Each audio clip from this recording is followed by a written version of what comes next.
Hey guys, playing casually here again, and in this video I just wanted to make it right from my previous video yesterday because I feel like um, after reviewing the video and watching it in YouTube myself, I realized that when I was speaking during combat, I can't hear anything, and there's a few things that I forgot to cover, so I wanted to make the second version of the video to make things right for the viewers. Okay, so first off, my gears. Before we start viewing my gears, I'd like to start with. I'm not trying to flex my gears here. I'm gonna show you my gears to help you, or to give you an idea as well on how to decide what master working should you focus on your gears. So first off would be Shaco 2GA here. Triple master working and cooldown reduction. Focus on cooldown reduction. It's very important.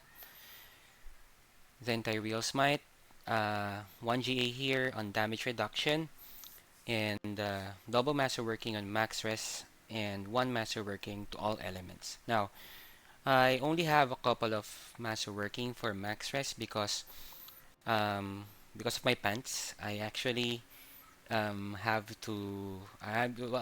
Somewhere along the way, I realized that I wanted the imposing presence more because come season 5 and going forward, we will no longer have the imposing presence in the tempering. So I tried to get that in triple master working. So I have to revise this, and as you see here on my stats, I am currently on 79.7, which is pretty decent amount. And my gloves, critical chance, critical strike damage on the GAs, and lucky hit for the enchantment.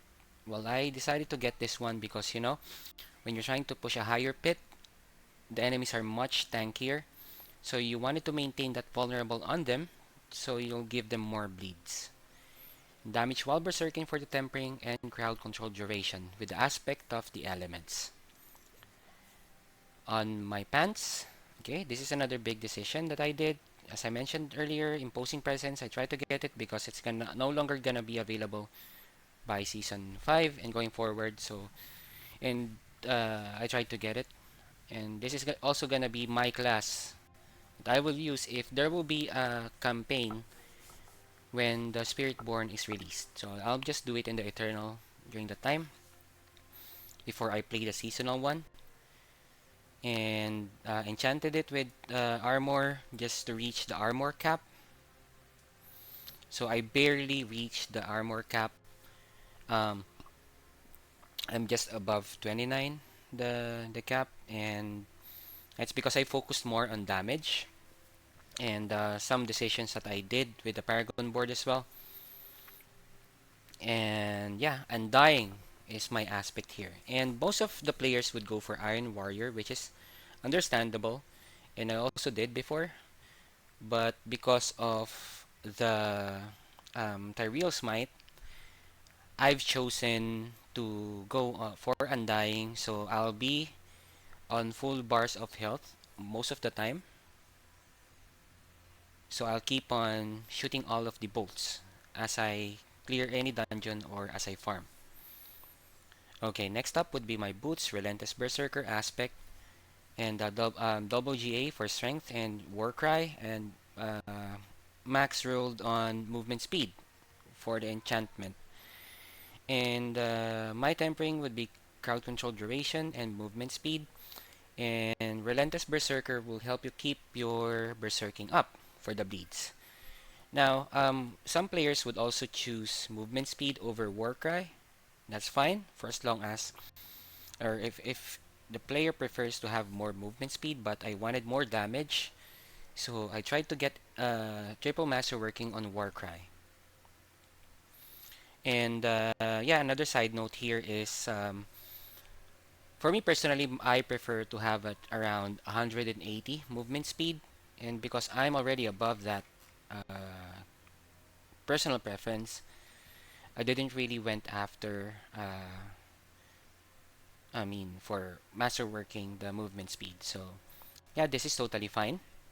But if somewhere along the way I get like GA and movement speed and Warcry, I would replace it with that new boots if I get it. Okay, so next would be my mace, and with this one, a double GA, strength and vulnerable, and 6 fury on kill, and tempered it with dust devil size and critical strike damage. Now, I didn't really went after for a GA on fury on kill because this should be enough. Later on, you'll see that even though I only have this fury generator, so I have 0 fury generator here. Even in my skill tree, and even in the planner you would see it there, because the way I would generate my fury whenever I start a pit or start farming in hell tides, I would have the dust devils do the working for me, or even the bolts from the Tyrells might get my fury. If it kills an enemy, it generates me the fury. Then once I already have the fury, I just keep on spinning, killing enemies, and yeah, the rest is history. You will just maintain your fury towards the end of the dungeon. Alright, now for masterworking, thing that you need to take note on when masterworking your weapon on the barbarian or for the whirlwind one, it's okay if you get a triple masterworking on critical strike damage or vulnerable, but it's totally fine as well if you got it like double on critical strike damage and one on vulnerable damage, or vice versa. And you'll see it in my swords as well. And next up would be my swords. So they have the same specs on the affixes, and most of the players would buy or would get like on the affixes vulnerable damage. Now it's also okay if you get a critical strike damage, because the rogue has the vulnerable tempering scroll as well. So that's how I did it here. And yeah, HP would be good, but since that I really focus on damage, I got the damage for the affixes. So tempering would be chance to cast Dust Devils twice, and vulnerable damage here for both of them. Okay, now my grandpapa. So my grandpapa is a 1 GA on all stats, and Triple Master worked it with damage, Ring of Starless Skies, double master working on critical chance, and one on critical strike damage. Next up would be my other ring, almost the same master working than my Ring of Starless Skies. And third enchantment was Lucky Hit to make enemies vulnerable. Again, this is very useful when you're killing bosses or killing enemies in the higher pits to keep them vulnerable for your bleeds. And tempered it with Warcry cooldown reduction and damage while berserking. Now, for Warcry cooldown reduction, this is very important. I actually have it in my amulet too. This is to make sure that I keep my berserking up and keep my damage up. And yeah, this is my amulet. I've showed it earlier. Movement speed and critical chance. Well, the better stats here would be cooldown reduction and critical chance. And I enchanted it with max heavy-handed and triple master worked it with heavy-handed. This is for your critical strike damage. Now, mm, right now, as I sit outside the dungeon, my current critical strike damage is 4,298.1. As soon as I enter the dungeon and get out, that's it will change and will no longer change when you go outside the dungeon or you're done with any combat. And yeah, it will only reset when you log out and try to log in again. It will reset, but this is how the heavy-handed works. Okay, so later on I'll show you how it changed. And also when I'm farming the pits, I have 3 setup. So right now this is my preferred for more survivability because of the iron skin. But I also have like the rupture and the leap, depending on my mood on that day. But since that I'm just chilling, I keep iron skin, and I prefer this build because if you keep on running the pits again and again, you'll get sloppy doing the repetitive thing. So chances are you would die in the dungeon. So iron skin keeps me alive in the dungeon. And yep. Also in this video, we will try to compare the damage of the polearm and the grandpapa, and some changes so in the setup if I change my weapon into polearm. Yes, this is pretty good too.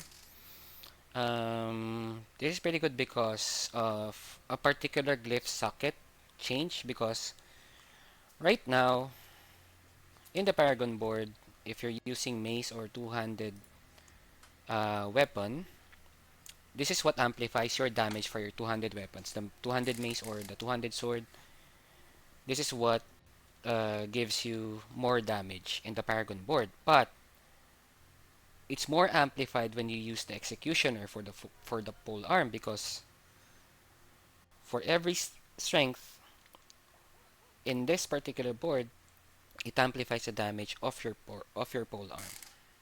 So later on, I'll also show you the comparison on the damage on both weapon and some changes in the paragon. I mean in the setup.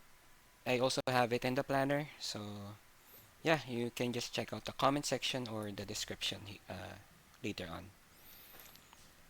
Alright, so let's try to run some bits. Mm, okay, let's use the holy bolts. So first, the iron skin. So as you see, as I enter the dungeon, I don't have any fury. I'll show you how I generate the fury and also show you the change in the critical strike damage as I enter the dungeon.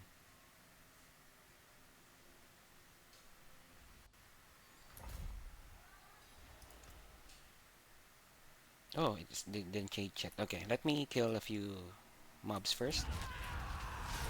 See, after I pop my triple shouts and Kota, it gave me fury almost full, and my critical strike damage already went up. So as I go at the dungeon, it will no longer change until I lag out. So all right, let's clear the dungeon now.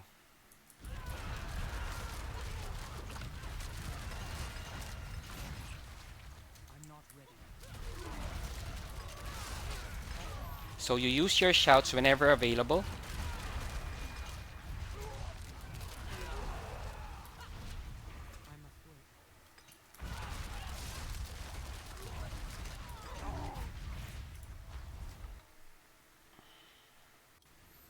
So you see I'm just passing by the dungeon.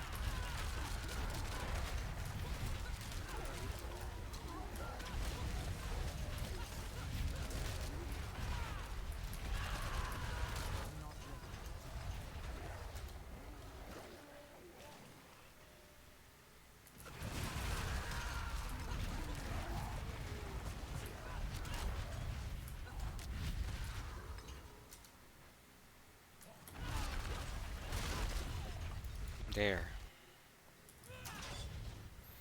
Then Kota, triple shouts, and melt.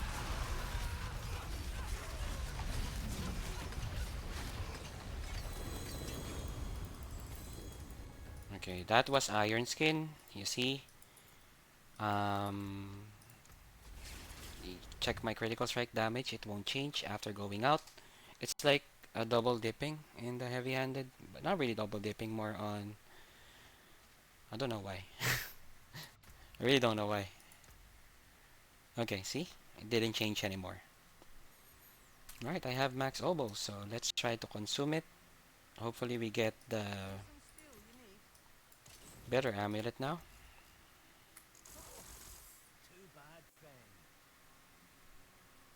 Ah, That's bad. Okay. Alright, another thing that I wanted to share here is to maximize your gaming peripherals, like the gaming keyboard or the gaming mouse, you know? Because when you're if you wanted to maximize it at real smite, what you actually do is when you're spinning, you're not holding it, you press it every time. And if you keep on pressing it every time, you might break your mouse. You know? You know what I mean? I mean, you'll understand that eventually. But what I did to prevent my mouse from being broken, I bound my keyboard, my F3 in particularly, to keep on pressing the right click whenever I hold on the F3 key. So yeah, just a piece of advice so you won't break your mouse. Okay, so let's run a different setup now. Just change the skills. Let's run the rupture. So for rupture, you only need a couple of points here. Enhance rupture. Mm, change the skill bar with rupture. And you spend the other point on maybe here. Okay. So this is a faster boss skill. You can also use it when you're trying to solo kill a boss or a tormented boss or even Uber Lilith.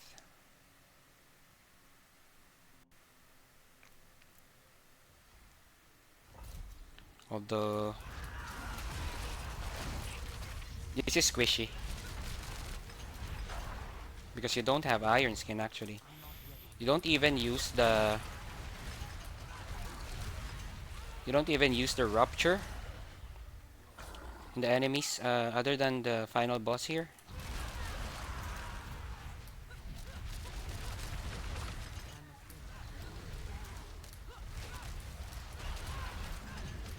See? We're just passing by. Yeah, it's just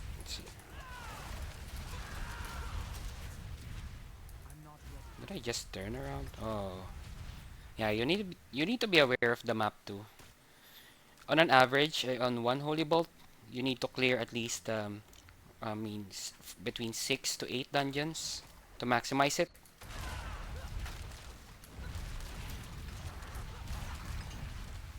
Yeah, right now I'm a bit slow.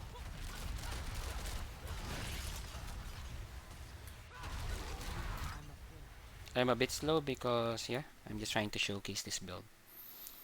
But my clear speed is around 60 to 90 seconds. It depends on the dungeon format and the mobs inside. Another thing is yeah, in the monsters. But my fastest would be 45 seconds using the leap actually.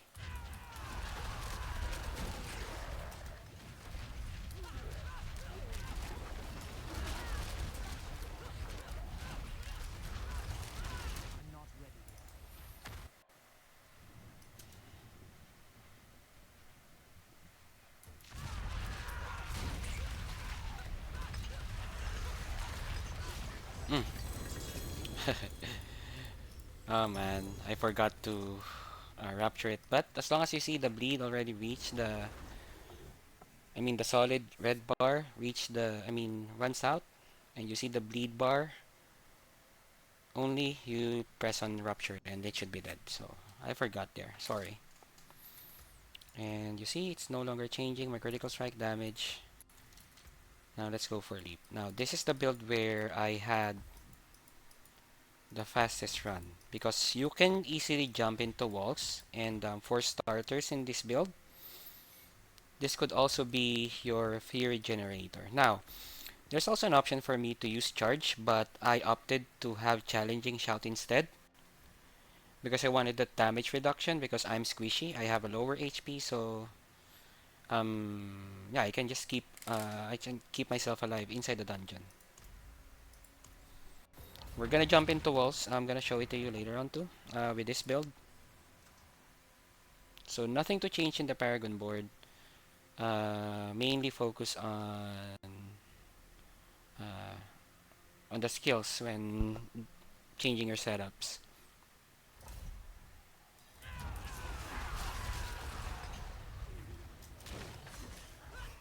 Mm. You know what? I actually got used to the iron skin already.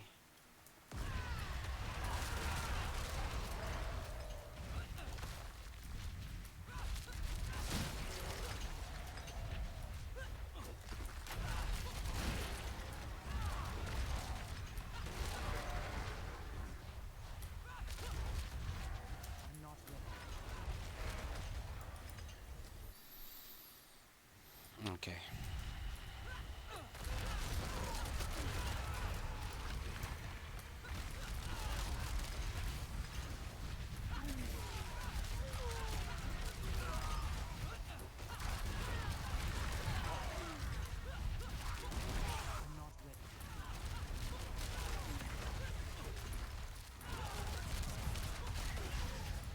See, it's fast. Only a minute.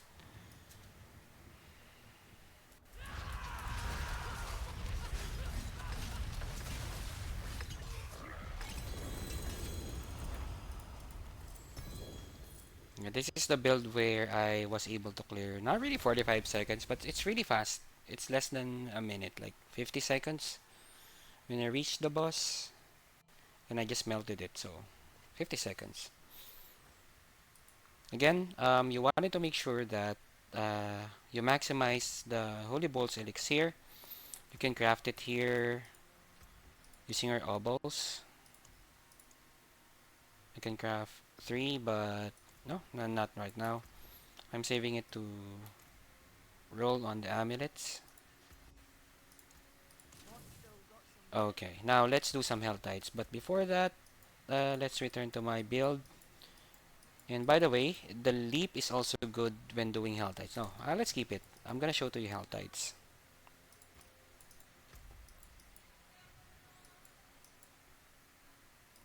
This is the reason why the barbs are really your uh, farmer for gears or perhaps materials, because it clears the pits really fast. And at the same time, it gets you more cinders, because if you have a lot of cinders, say for example, I keep on spinning in the Blood Maiden for 30 to 40 minutes, I'll get almost 2k cinders, and you can open all of the chest with 2 characters in your account. Okay? See. All I have to do here is stand in the middle.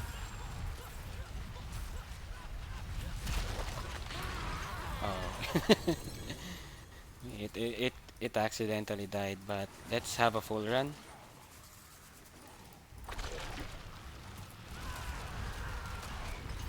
See, currently it's 53. I have a total of 53 cinders as we started the 1 minute maiden run. And you see, as you end it,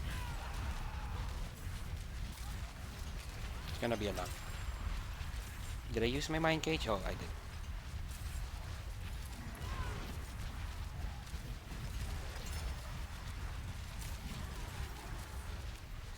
And you just let your pet pick up all of those cinders.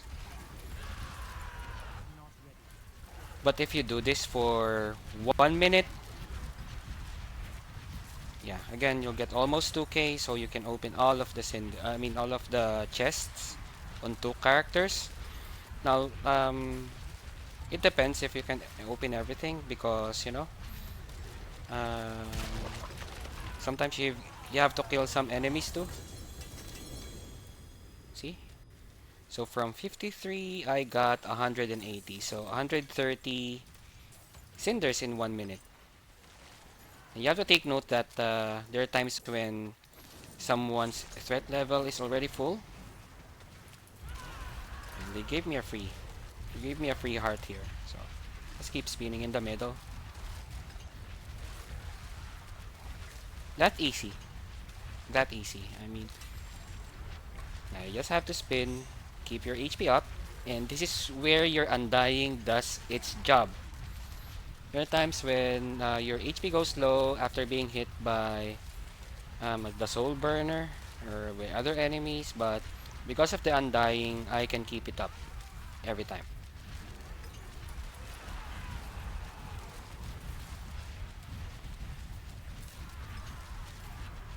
So see, the guy in the middle just stood up. Is he a necro? Oh, is he a necro?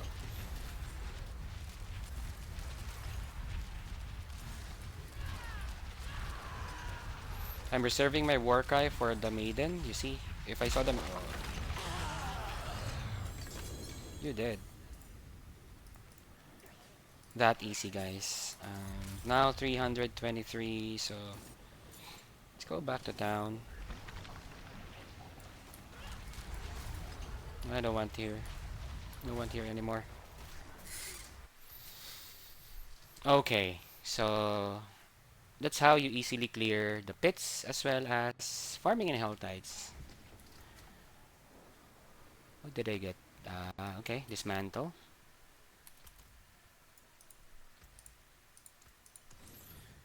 Now it's time for us to test out the pole arm. So I have this pole arm, really good one. The only problem that I have with the pole arm is that my HP really goes low.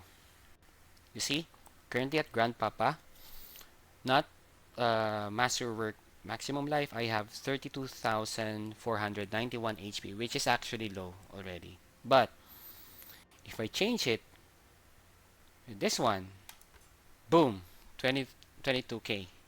It's really low. And yeah, if whenever I'm using polearm, I would respec my gems. And another problem that's happening is my resistance is not capped, but this is above 70%, so it's still good. But yeah, that's why I keep on using my grandpapa because of my resistances as well. And yeah, I have to change my gems here real quick.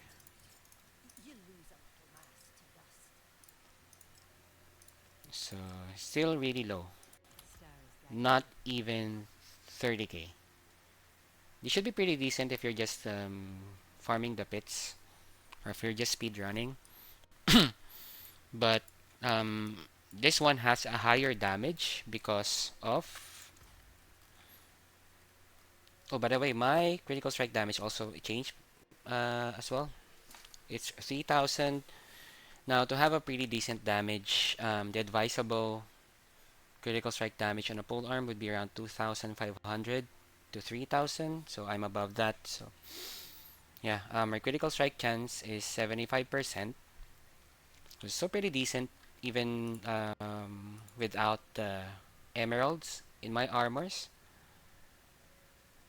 But yeah, it really depends on you what's gonna be your setup.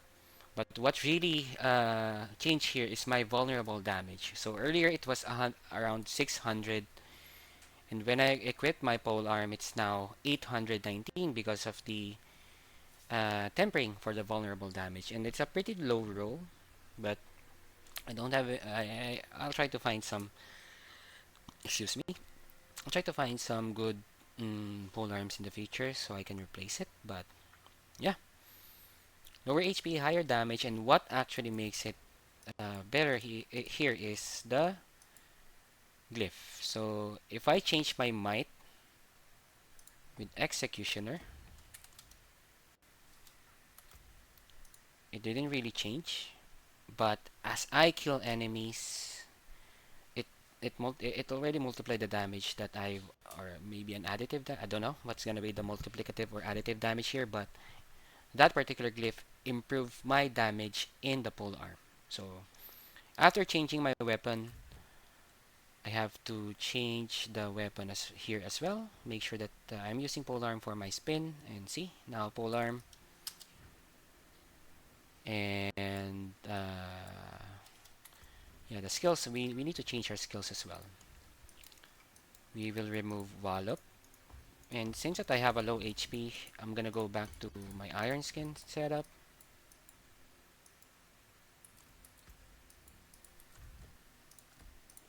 and then remove the wallop, You don't need this one anymore, and put it here. So this also helps you be a bit tanky in the pits. And also what's unique about this board is that this is inspired by Rob's, my idol. I just optimized it based on my preference.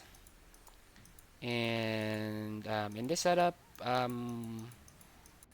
I can just easily change the glyph socket without changing the entire board by, yeah,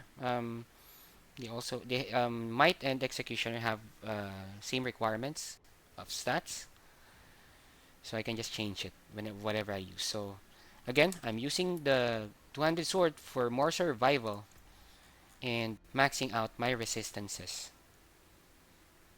But yeah, this is stronger. Let's see. Use the holy bolts again. You can just scroll back to the times when we tried to clear the pits using the mace. Um, no, I'll just have another run with the sword later or after this one. Just compare and contrast again. It depends on the dungeon format, but try not to notice the time. Try to notice how fast you kill enemies. Okay. All right. Let's get started. So, no fury, shout,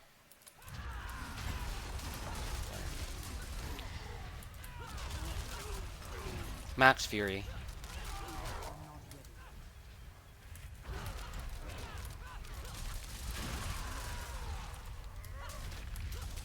Ah, I was walled.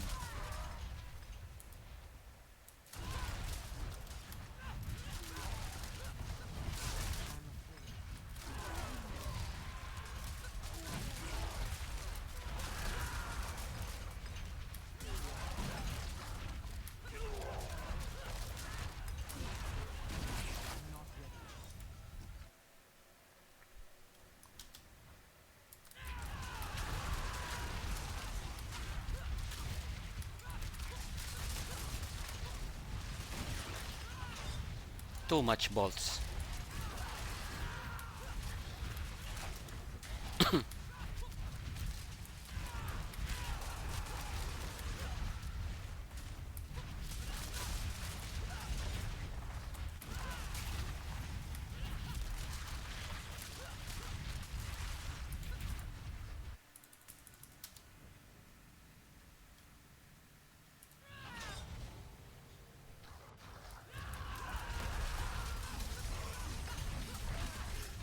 Also fast. So that's a pole arm. Let's go back to the original build that I run.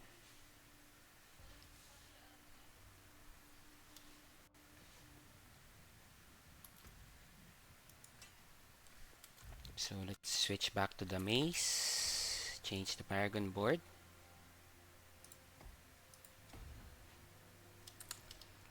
And then the skills as well. Okay.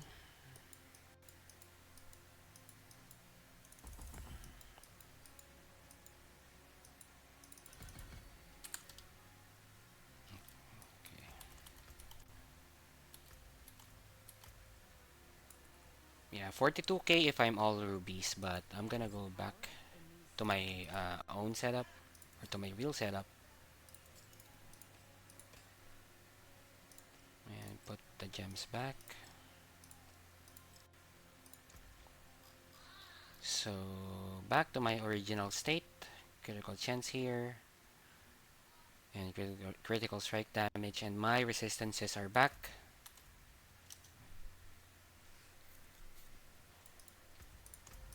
So it really depends on your preference, but again, that's the beauty of having the grandpapa. You have all stats because int translates to resistance to all elements. Excuse me.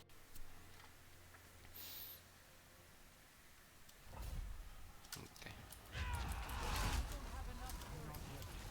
I'm pretty much doing the same thing, right? You shout when you enter the dungeon, triple shout and coda.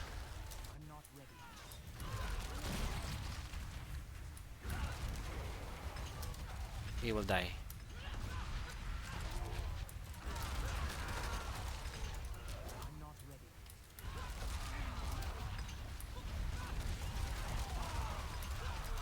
And grandpapa feels stronger for me. Yeah.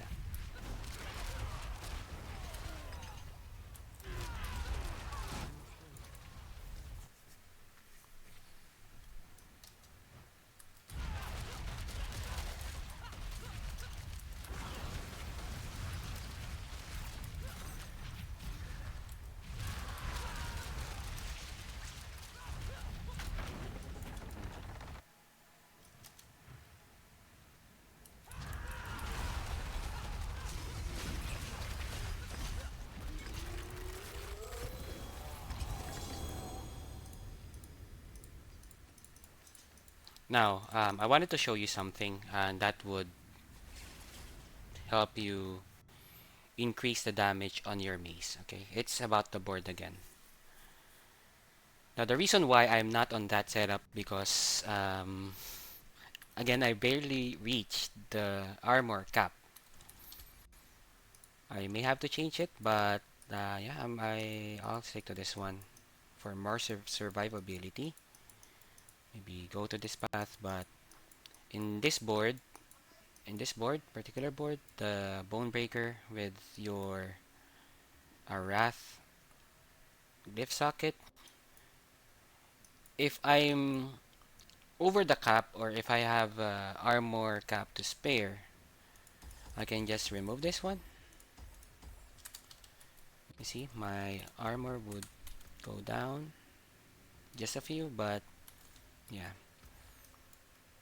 And then choose this path.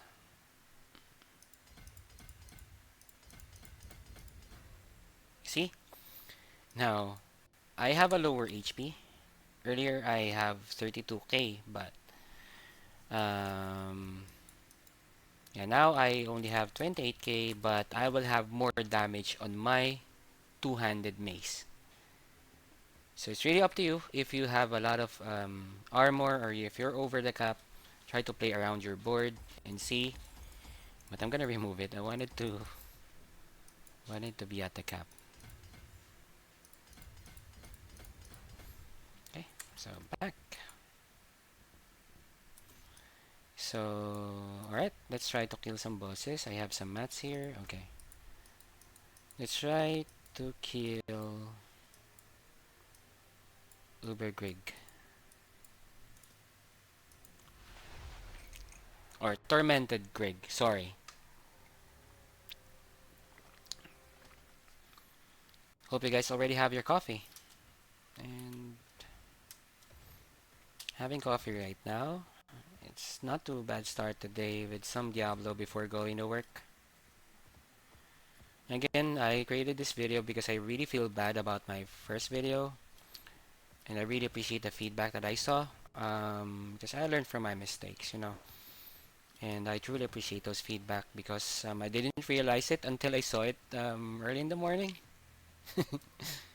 Man, thanks again. Right, so let's try to kill Ubergrig. So,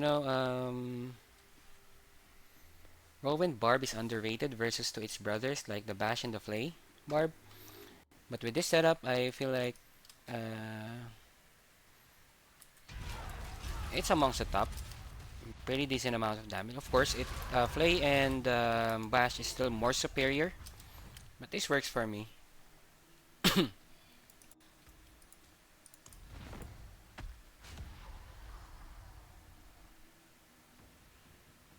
Pretty decent amount kill speed.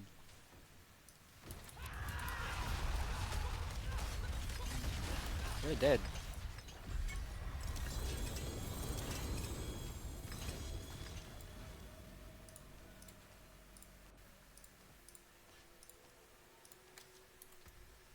Oh, oh, okay. Oh, then I got the 1 GA Starless guy. I'm so lucky. Hope this is a double GA, but I'll keep the other one because its critical chance is better. Yeah, so good. So there was a bonus after all. That's insane.